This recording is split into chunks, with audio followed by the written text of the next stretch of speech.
Let's get the Enlightenment series started. It happens on the second and fourth Wednesday of the month at 7 p.m. Eastern Standard Time. My name is Beasley Reese. I'm the CEO of the NFL Alumni, and I appreciate everybody for logging on tonight. This is a very important webinar Enlightenment series for us because we are a golf company in many respects. We do about 40 golf tournaments a year. We have 2 or 3 national events. We are just coming back from Firestone in Akron, Ohio, where we had a sold out. We had every room, every golf course on the property for the NFL draft, NFL Pro-Am, a smashing success, thanks in part to our wonderful partner, GOLFTEC. So GOLFTEC, as I'm sure all of you know who are on the call, is a major partner with us. They teach us how to play golf as former players. And I was talking to Nick Clearwater before we came on the air, and I told him that for many of us, golf is the first time we have ever been embarrassed athletically. It's the first time we have ever picked up a bat, a club, or glove, or anything, and not been the most impressive person on the court, the basketball court, the football field, the track. And then we pick up this little thing right here and we start swinging. And it's the first time anybody has ever laughed at us. And so we get every invitation in the world, as you all know. So it's very important that we get the best instruction. We deserve the best, and that's what we have tonight. Nick Clearwater, PGA Pro, the VP of Instruction for the powerhouse GOLFTEC. We are so thankful for this partnership and for the instruction that we receive from GOLFTEC. This guy's won everything. Colorado PGA Pro of the Year, best teacher in his state, best teacher in the country. This guy's won everything. He's done hundreds of videos that you've seen, either that he scripted, that other coaches produce. So we have the best. And this is what all of you guys and girls out there deserve. So with that introduction, I'm going to turn it over to Nick and let him make an opening statement about this sport and about how to get better at it and what he thinks are the most important things that we need to do and work on in order to be good. Nick, take it away. Thanks, Beasley. Appreciate the intro that way. Have you ever thought about being like a ringside announcer or something? You got the right tone and tact for that. No, and then he's right. We were talking about this earlier I said, what do you want to talk about? And he mentioned how a lot of people feel when they don't know how to play the game. This is like selection bias might have gotten really most of you to where you got to play really good at football. You're just bigger, stronger, better than everyone else, or you learned some technique along the way. When you pick up a golf club, there really aren't many ways to swing this very well. Although on TV or when you watch the talking heads of the Golf Channel talk about how every swing is very different, there are tons and tons of similarities. So we've captured millions and millions of swings at GOLFTEC, and then we've been able to save all that data to really start to tell a story about how to learn the game. So the horrible way to learn golf is to try to listen to people on TV, find a friend who's pretty good at it, read a book even about golf. That's unfortunately not a best practice to try to learn golf. What you would want to do, which is harder to do, is find out what separates good players from bad players, and like rank beginners to the PGA Tour players and see how they move or how they use the club in their hands or what they just do differently to help them play better. And that's what we're trying to do, so that whenever we talk about golf, it's never my opinion. If I didn't work here tomorrow, we've got 800 GOLFTEC coaches all over the country, which I encourage all of you to go see after today. If you like anything that I'm saying or have a question, any coach that works for GOLFTEC can help you answer that. It wouldn't matter. We'd still teach golf exactly the same way because it's really just based on data and how we've collected that. So I want to show you some cool pictures here. I'll share my screen in a minute. But I think to get started, there are, I wanted to go like way into the idea of what you're trying to do when you hit a ball. So there are three things you really need to have command of to be able to play golf. The first one isn't extremely difficult to find out. It's when I've got an iron in my hand, it's to be able to hit this ball somewhere on the golf club where it's usable. So that's step one. To do that, you need the bottom of the swing arc to be in front of the ball. So in a perfect world, you're going to hit a shot a couple of grooves up on this club face. And then from there, it slides up just a little bit and it takes off. That's how you hit a shot up into the air. You're never trying to hit the club behind the ball into the ground first. So commanding where the low point of your swing is or where it's the closest to the ground is step number one. So I've got a bunch of different ways for you to practice and some homework for you to do so that in a couple months, maybe we can do this again and check in and see how you did on that. But that's the most important part. Everything else is secondary to that. The next one is to be able to hit a golf ball far enough into the air where if I just stood up here and tried to hit the ground in the right spot and chip this ball and hit that way, I'd still shoot 250. That doesn't really help. So there's got to be some speed. And then after that is really which way does it curve? So do you have something predictable? So I think you might be able to see this blue line that's up there. The shot starts a little to the right, curves towards the target. I just try to play every shot that way. So if you think of golf in those three regards and you're practicing one of those three skills all the time, that's what you're after. So first, let me show you how the ball flies, since I think that's the biggest question people have, is how do I hold on to this club? What do I do? Whenever I hit a shot, it always, for right-handed player, goes that way. Those are pretty typical. 96% of people that come into us slice. So I'll talk mainly about how to stop slicing, which I think will help hopefully 21 of the 22 of you. So the first thing is to really understand how it works. Why does a ball curve like it does? So you've got two inputs into how this works. The first one is the club face. And when you saw it from here, you can see there's some loft on the club, but wherever this is pointed, that's where the ball bounces off, basically at a right angle. So if I'm trying to hit the ball right at all of you, and I have the club face aimed right at you, that's where it'll start. Doesn't mean that's where it's going to go. We haven't gotten to the curve part yet, but it'll begin that way. So diagnosing where you hit a shot first, where it started, to the left, straight, or to the right, is the beginning. And then the next piece is the important one. Standing over here like I'm playing golf. If I swing, my swing direction is to the left or out to in, is a simple way to term that one. Would look something like this. My club face, I can aim straight. And if I cut across this ball out to in, that's what imparts the discrepancy between the club face and the angle I'm swinging, imparts that side spin on it. So all of you slicers out there, you probably don't have the club face angle closed enough, but you always are hitting across this ball. So from up here, standing on the mat, if I hit across that, the demo is the ball started pretty straight and it's curving further to the right. That's golfers. Unfortunately, the game doesn't have to be played like that. You just need a better understanding of it. If I wanted to hit one that went the other way, I'd aim my club face right at you, and then I swing into out or away from me. That's what imparts the draw spin on the shot. It sounds easier than it really is to perfect, but I'll hit one and then show you how to do that. So that one starts a little bit to the right, and that one's curving just slightly left of the target line.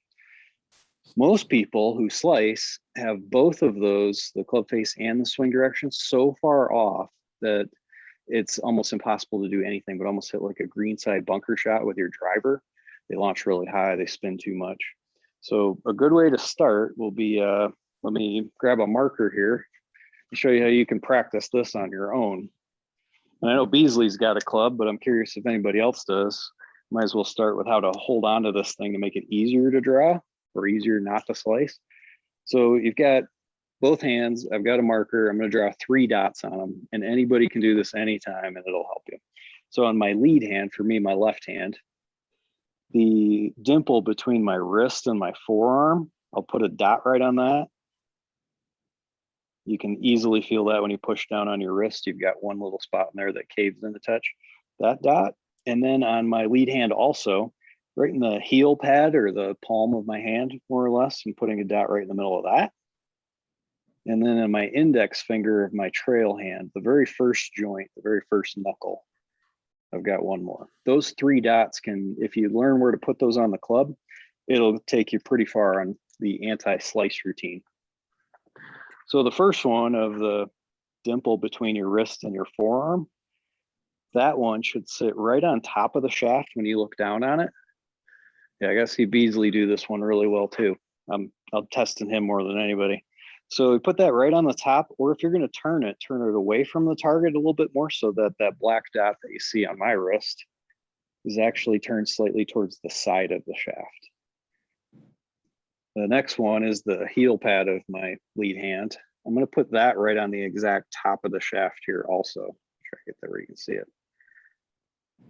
Too many people who slice actually push that dot and start putting it too far into the side of the grip or even more under it than that. So this would be if I wanted to slice every single shot, so my hand would look on the club. If I wanted to draw them more, the usual dogmatic term of stronger grip is really what I'm trying to draw with those two dots. So I'd take some great care to put the heel pad on top, the dimple on your wrist on top or slightly to the right. And now at least you've got a way to measure whether or not you've got your hand on the club well enough. That just starts making it easier to close the face, which means it's aiming more downward at the ground at this point, as opposed to having it more open if I use that first grip. That's how you'd want to hit like a really high flop shot or something really high around the green, but that's not really helping you for hitting long straight shots. So there's your lead hand or your left hand for most people. Then with your right hand or my right hand, my trail hand, that index finger joint, I'm pushing that slightly underneath the shaft or right into the side. So if I were going to do it as much as I could, that would be how I'd place my right hand on the club, where my index finger's pushing underneath the shaft. Both of those make it really hard for me to hit without having the club face aimed essentially to the left over here every time. So that's a good start. And then that still enables you to move your hands around and your wrist should feel pretty mobile at that point in time. It's okay to grip the club tight. You just want to make sure that you can bend your wrists in particular vertically enough to be able to hold onto the golf club that way. But there's something like super simple you could do that anybody can sit at home and practice doing that one. Beasley, did I say that clear enough? Absolutely. I'm okay. Trying to get my club in that position right now. That's beautiful. All right, so there's my trail hand over here, index finger, and heel pad of my lead hand right there. The one dimple on the top that's like the super easiest one for you to look at. Okay, so the next part, if you're struggling with just some kind of curve to the ball, would be to help yourself visualize what swing direction you're actually trying to copy here. I'll move this down just a little bit. I've got this pool noodle on the ground, and you could do this exact same thing with a head cover. I've got one right here too. And I'm placing it down by the golf ball in a spot where when I swing, I think this will be a cool perspective for this one. If I make a swing and I actually start to hit across this shot or the out to in swing direction, it'd start to bang into this pool noodle. That's the other component to slicing. So if I want to hit just this little tiny slice, you'll be able to see up there.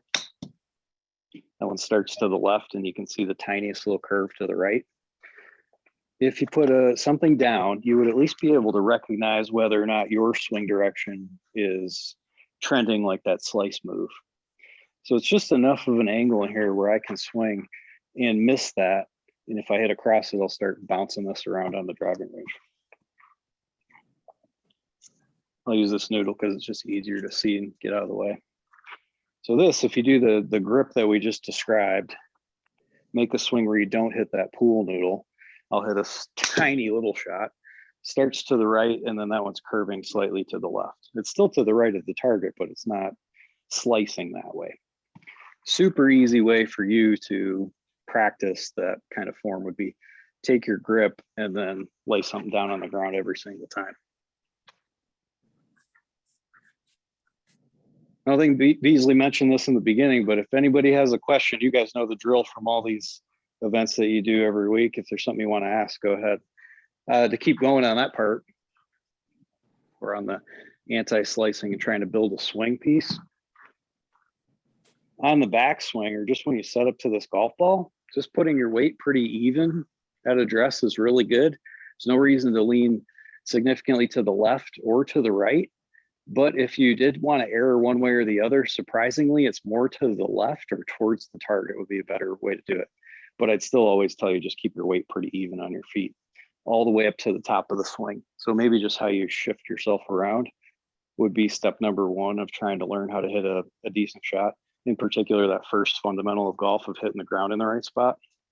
The less that you move away from the target, the easier it is for you to actually strike the ground in the right place.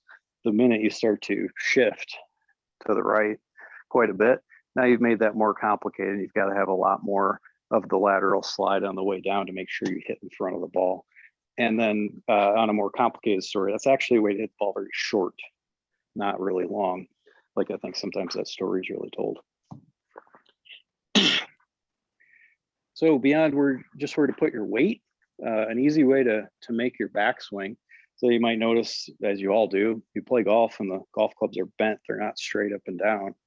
So the way you're trying to swing these is on just an angle that somewhat matches that angle of the shaft that you have at address, this part right here.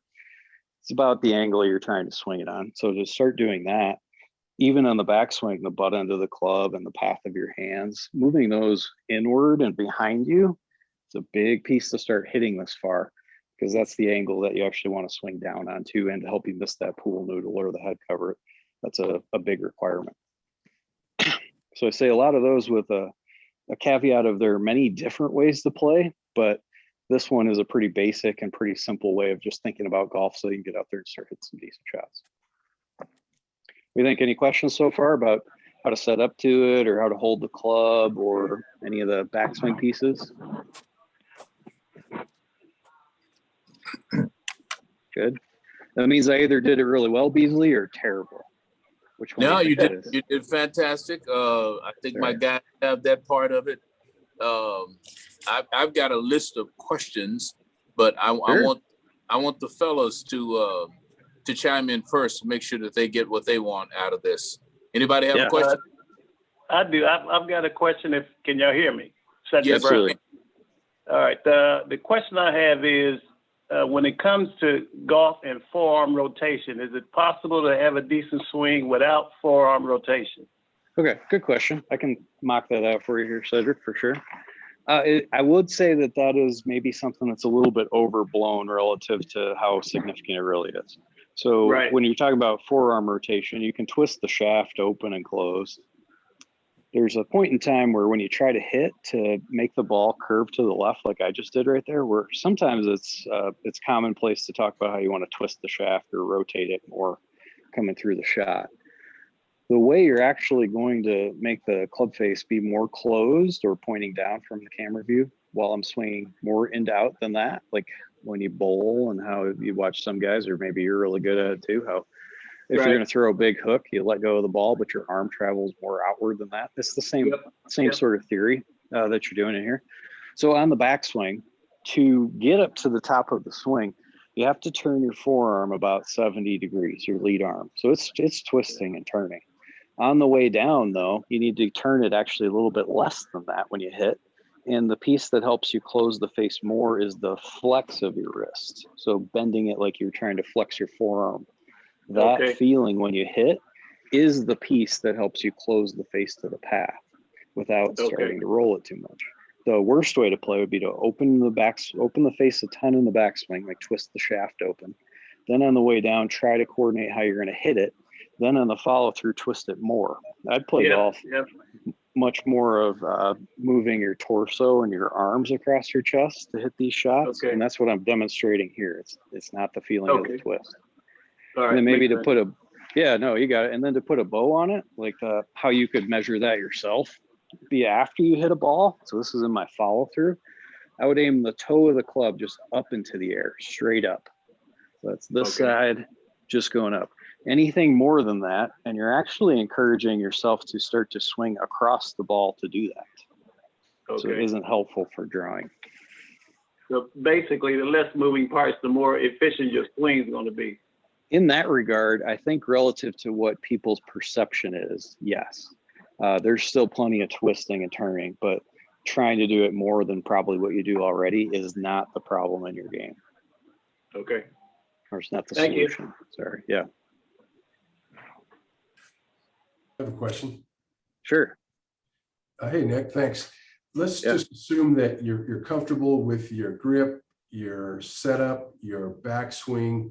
What kind of tips can you give us to hit the ball straighter? I'm not talking a hook or a slice. Yep. I'm just saying limit the arc angle of how it goes out. So you hit the green more often than next to the green. Yeah. And Great question. Great question. Got it. Part of that. Oh yeah. How important is it to compress the ball? And if you're gonna, how do we compress the ball? Okay. Good questions. You got a lot wrapped up into that one, Tom. Let me do my best here. So first, when I started with how does the ball fly, I think that's important. Most people slice. Their swing direction's out to in. The face angle's too open to that swing direction. Ball starts over here and curves further off. There are problems potentially where you could swing into out, with the face too closed, and then those are the low hooks that some people hit. Having some sort of pattern is the best way to practice. So just pick one of those and then practice like with the pool noodle on the ground. I think most people slice, so that's why I spend most of my time talking about how to draw or hit it straight. When my preference is like if I'm teaching a PGA Tour player, it's essentially just don't curve it very much, or if you do, it draws a little bit. The way to do that is first to diagnose your own shot. So watch where it started. That'll tell you where this was pointed. Then which way did it curve? That'll tell you if you swung too far across or too far into out. You with me on that part so far? Yeah, if I may, let's say you're hitting the ball straight. I mean, no curve, no slice. Yeah, nice. But it's 15 degrees to the right one time or 15 degrees to the left. You're hitting it with good contact, but it's just not consistently. This sounds like a very personal problem you have here, Tom. I don't know if it's an elbow. Seems like it hit home a little bit. Bring it in. Good question. Same diagnosis again. So first, if you push, the face was too open. If you pull, the face is too open. If you want to practice how to just have one, which is the idea, just to have a pattern. So it almost doesn't matter which way the ball curves. There are some advantages for most of you to learn how to hit it really straight or draw it just a touch. A way you could practice that, Tom, is to do almost like what I was just talking about with Cedric of how you'd hit. And you can keep your arms straight on this side of the golf ball. So if I'm hitting one right at you, keep your arms straight and point the toe of the club upward when the shaft is parallel to the ground. So I'd hit a shot, and I'll hit one of these for you to see. So just keep my arms straight. My hips are up pretty high. My eyes are watching where the ball would go, but no twisting of the shaft. I certainly wouldn't point the club down. That's the beginning of a real problem. I wouldn't aim it up at the sky.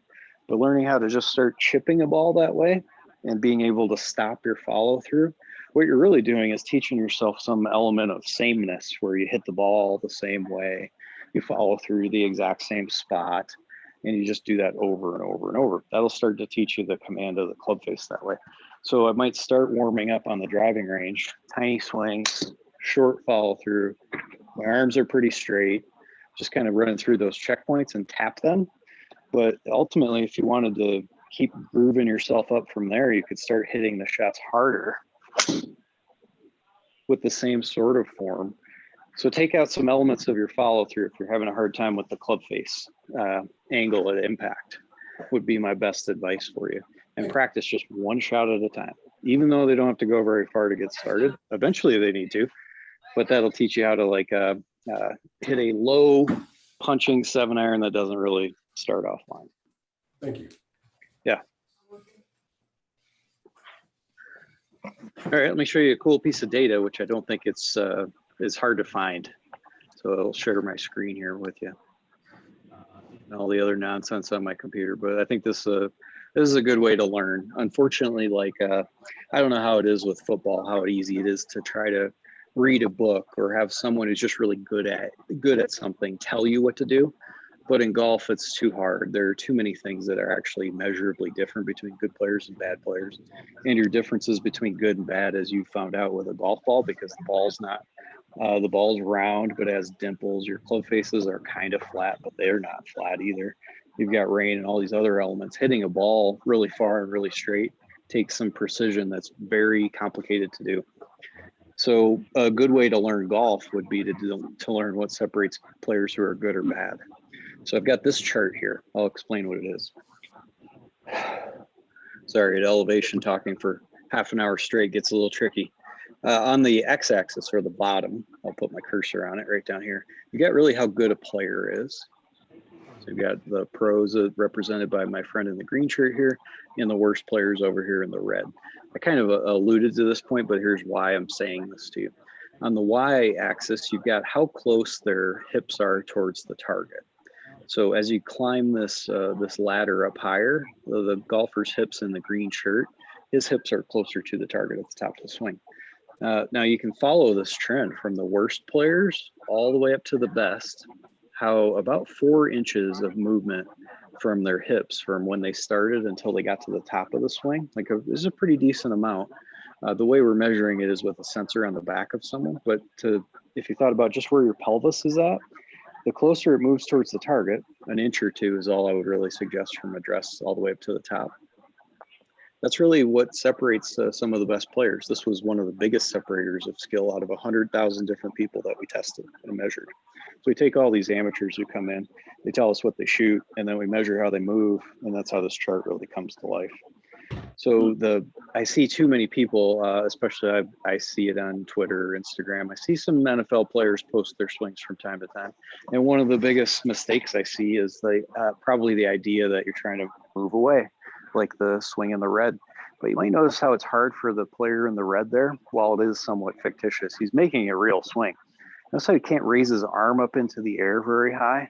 It's pretty challenging to make a long swing with your pelvis over your right foot. You're almost in a body cast from the waist up about how much you could move.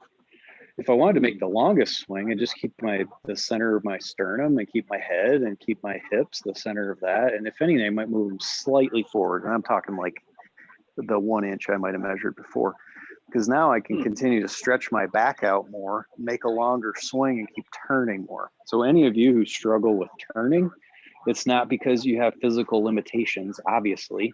It's an understanding about how to move yourself. And most often I see players of your generality of size and athletic skill who just put themselves in a body cast when you play. And it's hard to make a long swing.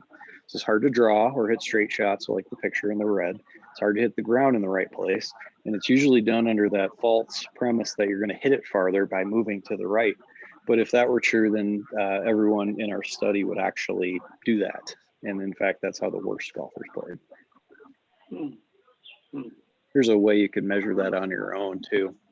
If you wanted to have somebody film your swing or prop up your phone or something and take a swing video of yourself, you would try to look like the images of the players in the green shirt or the blue one, where the circle drawn around their head and a line drawn off of their trail leg at address. As opposed to these would be the students who are the worst players. They move the most away from the target. So this is an amateur golfer who he's played in the US Open before. That's just how this top of his backswing looks like. Quick comment. Yeah. So the weight shift needs to actually happen without physically a lot of shifting in your body. Yeah, that's a really good point, Cedric. There's always going to be some amount of pressure that you put on the right, on your trail foot and the backswing, but yes, you want to try to do that without avoiding the sway of your head and your shoulders and your pelvis. No, okay. Good point. And even like to make that easier, I did a study with PGA Tour players at a PGA Tour event. There's a pressure mat you can stand on, and it's not measuring your weight so much as just what kind of force you're applying to the ground. At address, every single player I measured, and it's about 72 players, had more weight, more pressure on their front foot at address. And they had more pressure on their front foot when they hit the ball.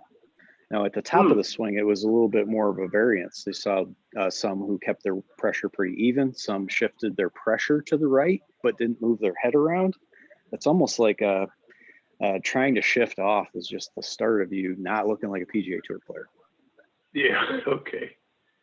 So I've got another one in here that's I think important, and maybe even like to a PGA Tour kind of level. I usually use this for when talking to teachers here, but this is 2 videos here that we'll put together. This is a golfer who's won multiple major tournament winners. His name's Kite. Sometimes I help him out when we're out at an event together. On the left-hand side, in the pink shirt, he was struggling mightily to hit any fairways, and he was complaining the ball wasn't quite going as far as he wanted it to. He'd been practicing how to hit up on the ball more with his driver, which sounds really nice, but you can't just say, I want to hit up more. I'm sure it's no different than everything you guys did in football. You can't just say, just run a little faster. It'll be okay. There's a specific way that you would do something like that. So the picture on the right, all I'm doing there is holding up a shaft by his head. And I told him on the backswing and on the downswing, just don't hit this when you go back. And all he's really doing is extending his thoracic spine more. He's stretching his back out more. He's making sure he doesn't shift his weight to the right. And then the shot pattern below, those are the shots that he was hitting while he played. And then he went out and shot 28 on the front nine the next day. So that's still a record in a major championship. So we're still friends. But I mean, there's like the idea is that none of this has to be complicated. If you have a pretty good system, then it works for everyone. So keep your weight pretty even is the good start. Understand how the ball flies. That one is like the most valuable thing that you can understand, because if you don't know why a ball went to the right or to the left or why it curves, that is frustrating. And then you're just chasing down like quick tips to try to help you understand it. You get this part, and then if you slice, you put that pool noodle or head cover down on the ground over here, and you're well on your way to couple that with just how you're going to turn your hands on the club like we talked about. You're well on your way to not really having that problem anymore. The rest of the game still can be really complicated. What do you do when you're around a green? What do you do when you're in a bunker? Or you got a shot that you can't hit straight because you drove it behind a tree. There are plenty of aspects that have some nuance, but if your hitting was just good, I think Cedric asked the question, and even Tom, when we talked about it, hitting those punch shots where you just don't bend your arms in the follow through and you don't go very far. Probably half of my students do that for the first at least month or so that we practice together, because the rest is really just slowing the club down. It's not significant. So if you do your punch shots, you do your grip on the club or you touch your hands a certain way, you miss that pool noodle, kind of follow this rule even PGA Tour players are doing, you're well on your way. I think that's really good. The one that I see often misplaced as well, whenever I'm bored trying to get distracted by watching swings on the internet, this is maybe the most dogmatically bad advice people get, which is, and I'm sure, hopefully you're not guilty of it, and if you are, let me explain why. But when one of your friends hits a shot and they tell you, or someone hits a shot, maybe you hit a shot, and it's not good. Someone in your group says you lifted your head or you got to stay down on it more. That is the worst advice in golf. And let me explain via data. So this is a measurement in this chart that you see. This is shoulder bend in the follow through is what I'm calling it, just to make it really simple. What I'm stating in this one is I can stand straight up. And if I had a measurement for shoulder bend, it's taking the center of my shoulder turn. I can move that forward. I can stand straight up, which is 0 degrees, or I can move that backward. And that would be a number that's negative or just back some amount. Whenever you watch a PGA Tour player hit a shot, they start bent forward at address. I don't think there's any secret about that one. But then when you watch them in their follow through, they're not in that same forward bend that they were at address. There's something different in there. They're stretching their back out more. Their hips are up really high. It looks pretty easy and effortless.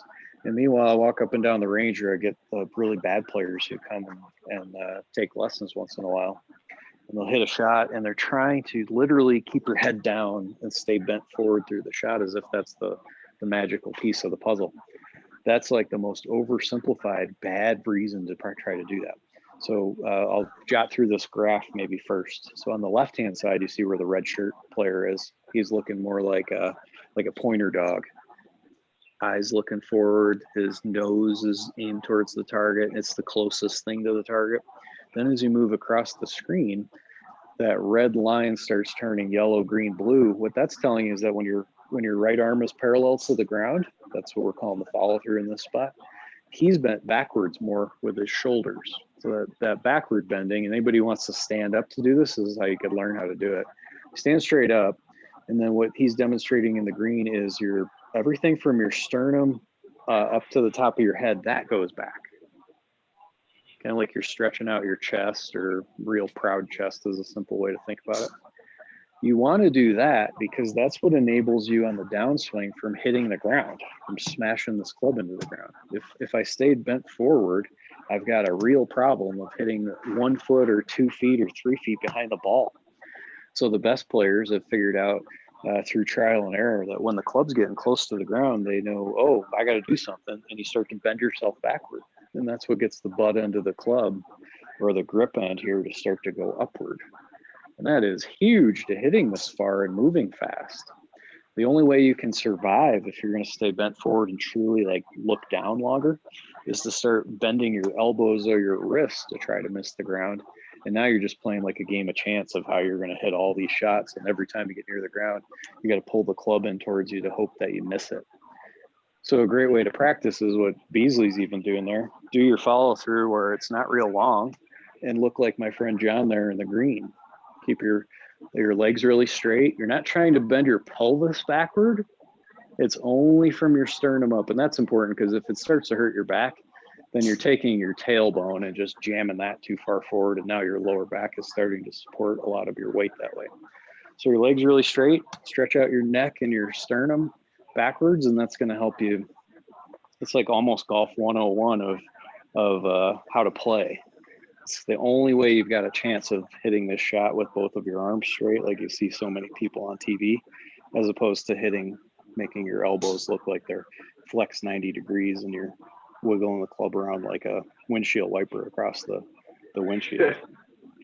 Does that one make sense, or any questions on that one as a follow-up? Because I think that one's important. Nick, I have a question. Could part of the person in red's issue be trying to stay in their posture longer? Yeah, that could be another way of stating it too. Like I said in the beginning, when you're set up to the ball, you're bent forward. The idea isn't to really stay in your posture. Everyone who I've tested on that one, because you make a good point there, Steve, is there something else he's thinking about? Probably. Every player I've ever tested on the downswing before they hit the ball, they're beginning to bend themselves backward. Now, I think your question leads into the part I kind of skipped over, which is as you're approaching this ball, you don't just bend backward, because that would be a problem too. You'd start missing the ground. That would be really terrible. You know, no one on the PGA Tour looks like the demonstration I'm showing you for a follow through. So what you're doing is the club gets close to the ground, parallel to the ground is about when this happens. You bend backward like the player in the green, but you also tilt yourself to the right while you're turning. And that's the side bend, or that inclination to the ground that I think you're referring to. That's how you do those. What you don't want to do to keep your inclination to the ground or stay in your posture is stay bent forward to stay tilted over. It's actually back, but to the right. Does that add a little clarity to that one, Steve? Yes, it does. Thank you. Okay. Now you helped me out there. I skipped over a bunch of stuff.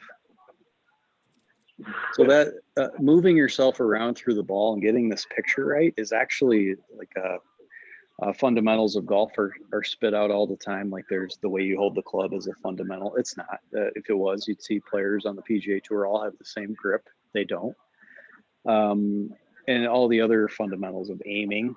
But when you watch PGA Tour players aim, some aim 20 degrees to the right, some 20 to the left, some are really straight. That's not a fundamental. How you stand is not. You'll see players who have the cervical and thoracic spine bent forward more, and then you've got guys like Adam Scott who practiced for a long time with the straightest back he could. Those aren't fundamentals. They're not done by uniformly across the whole game. This one is done uniformly from everyone who's good. So my advice to anyone who really thinks they stink at golf would be to actually understand this picture pretty well. And then we have tons of content on our YouTube page about how to move around when you play. Watch a little bit of how to do the follow through. As crazy as that sounds, that's how you teach yourself to move really well when you hit the ball. Where I think that one gets really tricky, Steve, is like I did this thing on the Golf Channel the same day. My friend Michael Breed and Johnny Miller, who I know as well, and he's an awesome player, might have been like the best player ever to hit a ball for some time in his career. He'd won a bunch of tournaments and would shoot 62 and 63 more frequently than anyone else in history. He's on the Golf Channel 2 hours after I am, and he's demonstrating how to do the follow through of bow down when you hit the shot. Well, this chart is more complicated, and that's a horrible cutout that our marketing team did of my head there. But the chart is really cool. It's really just demonstrating the more backward you bend, like I'm demonstrating, that's how good players play.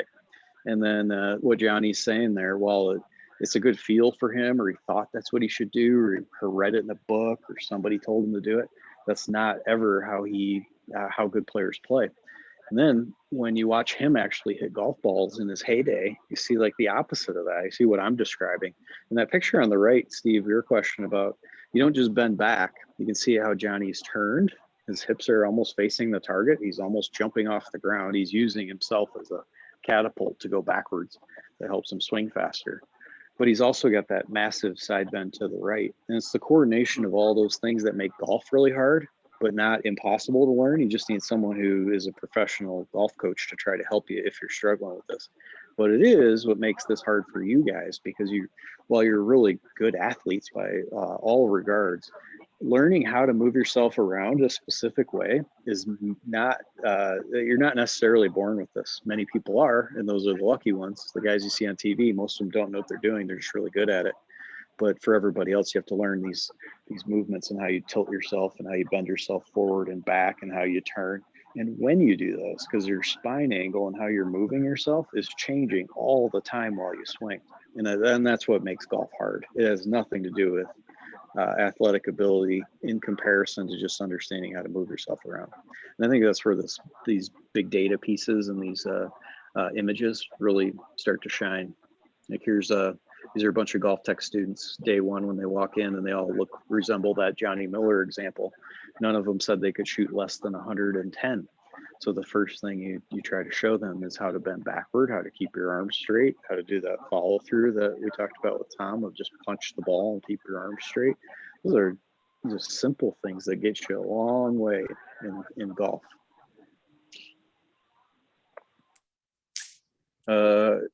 Maybe here's an example. I'm kind of talking about this pretty abstractly, and I'm demonstrating as best I can, but this is one of my friends who plays on the PGA Tour.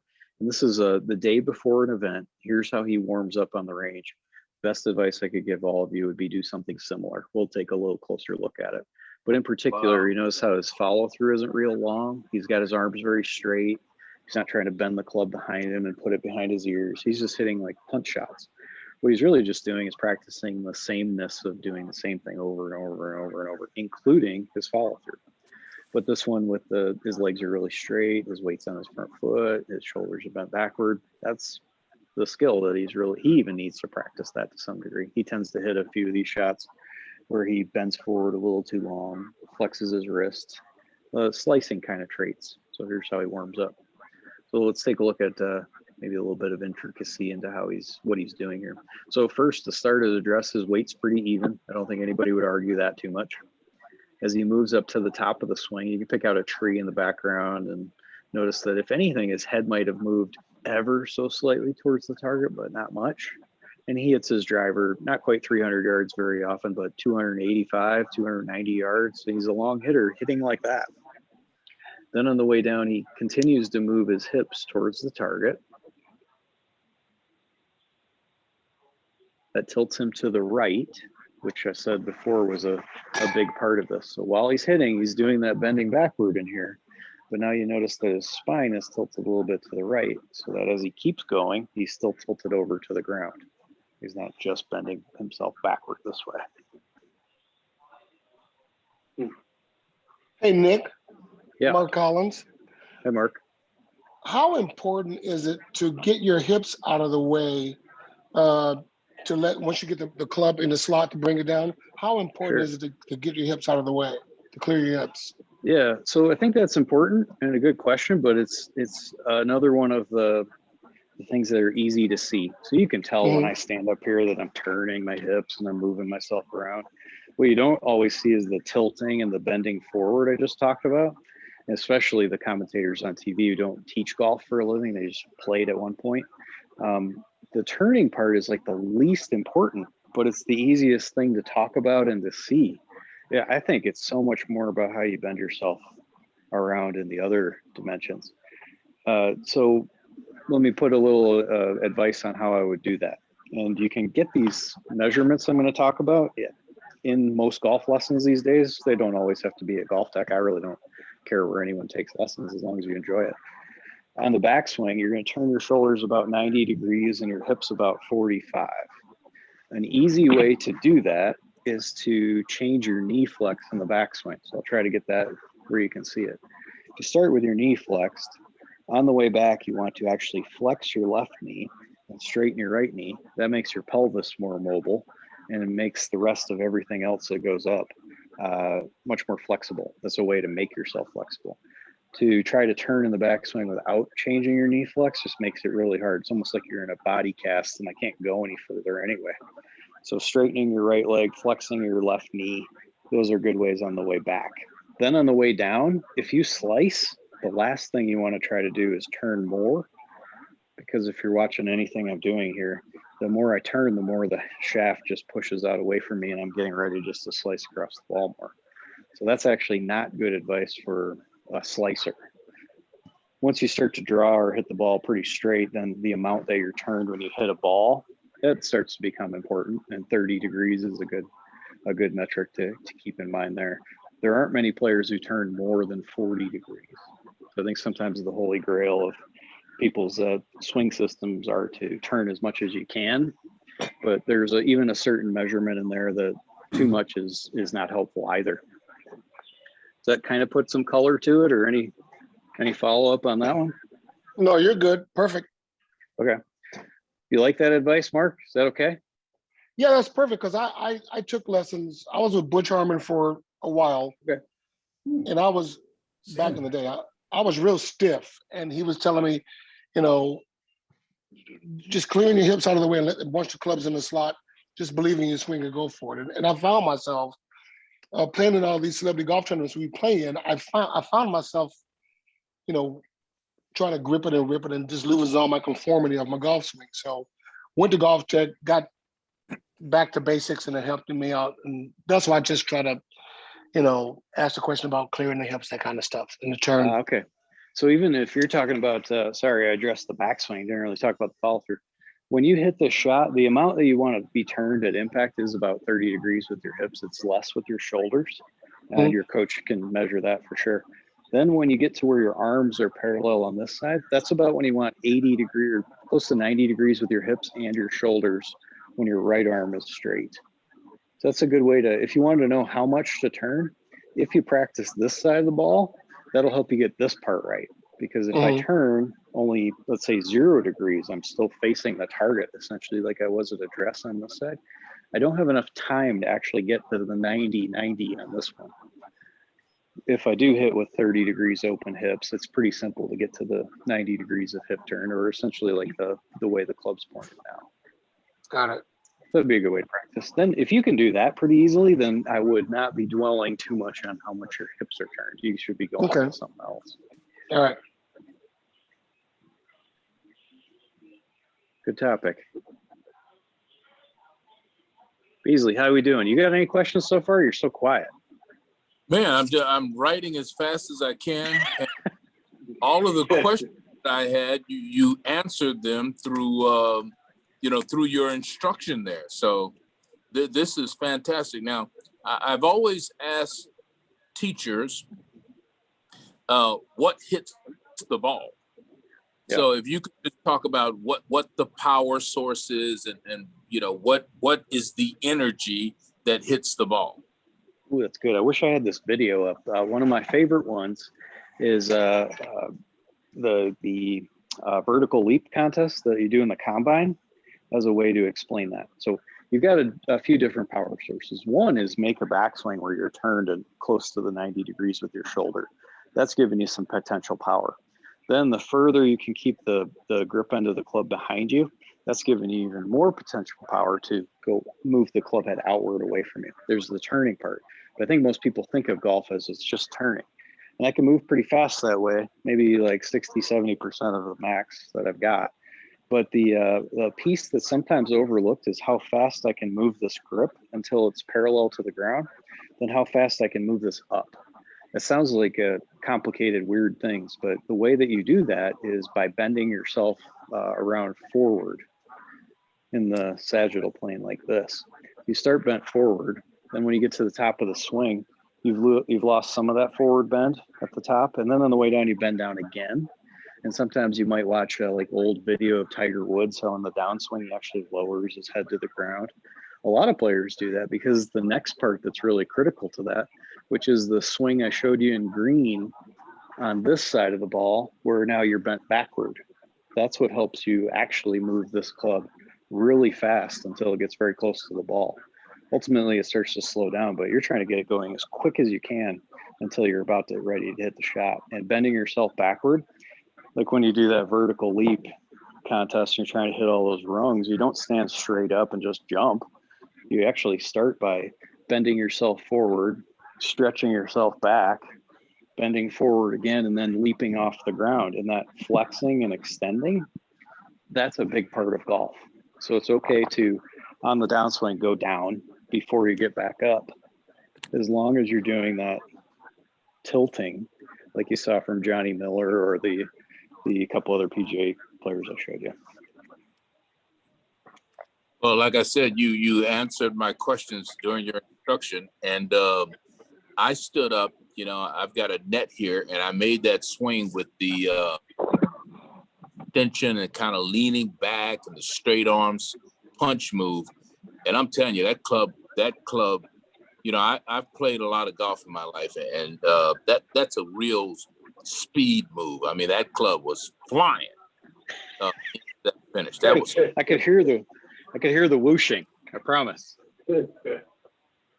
No, totally good. I think that's a good way to learn. And for anybody who's struggling with just hitting a good shot, that's a good way to do it. Yeah. I'm moving some of these bags out of the way. It's important to know how to practice that too. So if I just put my head up against this wall, you should be able to make a backswing, downswing, and follow through where you still keep your head on it, even while you're bending yourself backward this way. So that would be a way. I want to make sure I got enough information in there for you too, because if all of you are watching this and you're trying to bend backward, but suddenly you get near the ball and you begin to move your head off the wall, you're going to have a really hard time even hitting that. So my whole swing, while it doesn't, it's not going to look like I'm moving around like I described to you. I'm moving forward, I'm moving backward, I'm tilting to the left, and I'm tilting to the right, I'm turning. All those are complicated, and there's more to think about in that. But just keeping your head up against the wall while you bend backward through the follow through is a big piece of learning how to coordinate all of those things together. So simple stuff like that is a pretty helpful little exercise. And I think I started with a way that you could practice and for some homework. So here's some homework for you. I would go to the driving range. If you have grass, that would be perfect. I'd take my foot and scrape the straightest line you can. It doesn't have to be perfect, into the ground, wherever, just perpendicular to wherever you're going to hit. So I'm hitting that way. I scrape my foot in the ground this way. I'd put my club down on the ground, and I would practice hitting that spot with just a minuscule little tiny either brushing of the grass or just barely like denting the turf up, a little bruising, nothing more than that. And practice just making 10 swings, trying to hit on that line or like 1 inch in front of it. And if you make 10 of those swings, you'd find, like if you did walk up and down the PGA Tour range, and I asked 10 PGA Tour players to do that, they would hit the line or hit in front of it every time. If I asked all of you to do that, I think you know how that outcome would look like. There'd be some that hit back here. There'd be some you hit in front of the line, too far. There would be some where you'd swing and you'd miss altogether. It would just be a really erratic pattern. So I'd suggest that if you could practice making 10 swings with no golf ball, just your club, grab a 7-iron, something like that. Something that's kind of a middle number in your bag, and practice hitting that line with the follow through I described of your arms really straight and you've got some backward bend. If you can do that, you're going to have a pretty decent golf swing. And I wish golf was explained quite that way, that it doesn't have to be like some little simple drill like that can help you significantly get better at the game really quick. You going to do that, Beasley? You going to practice that? You're muted, but I'm guessing you're saying, yeah, absolutely. I'm going to go to the range right now and do it. All right. Well, what I was trying to say was that I'm ahead of you on that one. I trained to get my divots in front of the ball many years ago. Yep. So I know how important that is. Yeah. That's your barometer of what shot do you have of playing good. If you swing 10 times and those 10 divots are placed on the ground this far apart, right down that line, you just don't know where it's going to go. Good luck playing golf. It'll be tough. So you might as well start with the easy stuff. Yeah. Hey, Nick. Yeah. This is Mike. I joined you guys a little bit late. Is this recorded? We're going to be able to look at this again somehow? Is that I see Augie? it's What are you doing out there? Yeah, record. Wilma can, you can send an email to Wilma and she will send it to you. Okay. It's Lunsford@nflalumni.org. Lunsford is LUNSFORD. Wilma.Lunsford@nflalumni.org, and she can send you the recording. Thank you. Hey, you have a question you want to talk about, Mike? If it's a bad question, we'll just laugh at you. But if it's good, we can talk about it. I have lots of questions, but it's about my talent and able to swing the golf club. So I won't bother you with it right now. But anyway, I'm just getting back into golf again, and I need a lot of work. So I need to look at as many videos as I possibly can. And you said you had a website that has some of these videos? Like everybody who's a golf nerd, if you go to YouTube and then you just search GOLFTEC or my name, you'll find a ton of stuff that Great. kind of piggybacks off of what we're doing here. Chris, do you have a question? I see your hand up. Yes. So someone asked a question earlier about hitting the ball flush, but it's going left or right. Yep. Is that more of a swing plane issue or an alignment issue? It would be a swing plane issue, but it could be an alignment issue. So really the only thing that's going to matter is the direction you swing this club or wherever the face is pointed. So I can aim myself 50 different ways and make the same thing happen in that regard. So the first thing I would watch is, are you aimed straight is a fair place to start, but don't dwell on that too much. Using something on the ground like that pool noodle or a head cover would be a good way to help make sure your swing direction is pretty straight. Then that would eliminate some of those pushes and pulls. Okay, thank you. Yeah, does that answer that okay? Yeah. I mean, like I think Tom said earlier, he's hitting the ball kind of flush, but it's always going a certain direction. And yep. So like, maybe I think you can. Yeah, I think you got it right. I think a good way to end this whole thing is to review again how the ball flies. Wherever the club face is pointed when you hit, right angle to where I'm aiming, that's where it starts. So if you hit a ball and let's say it starts to the right, the club face when you hit was aimed too many degrees to the right. So push goes out there. Now, if it doesn't curve, then your swing direction is basically the same. But if it starts to slice, then you know that your swing direction was not aimed the same way as the face you started to hit across or out to in some regard. That's where doing that pool noodle is really helpful. But what you want to start with is, where did the ball start? Which way did it curve? And then that'll tell you kind of how the club hit the ball. It won't tell you what to do next necessarily, but it will tell you what happened.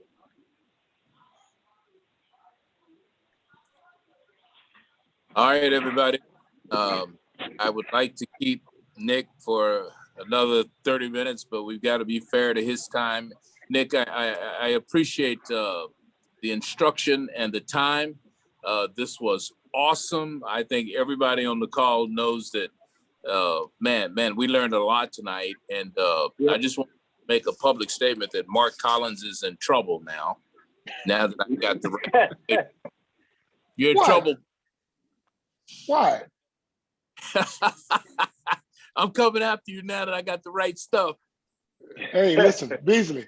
Hey, no, check it out. No, you know what? We always banter back and forth, me and you. But I'll tell you, I did the GOLFTEC training deal for 10. Our partnership we have with them for 10 lessons, and it's fantastic because I was a good golfer, and my handicap was, I haven't played in a while, but it was a 10. Now I'm going to GOLFTEC and working on my kinks. I got it back down to a 6. Oh, and it's just the simple things that Nick was talking about really got me going again. So I'll tell all the guys and women on the call, please go see your GOLFTEC Pro to fine tune your game. I love Do the it. endorsement and the enthusiasm. That's awesome. I'm glad this is recorded. I'm gonna save that one for our new coaches when they come in. They did a good job. How you feel about that.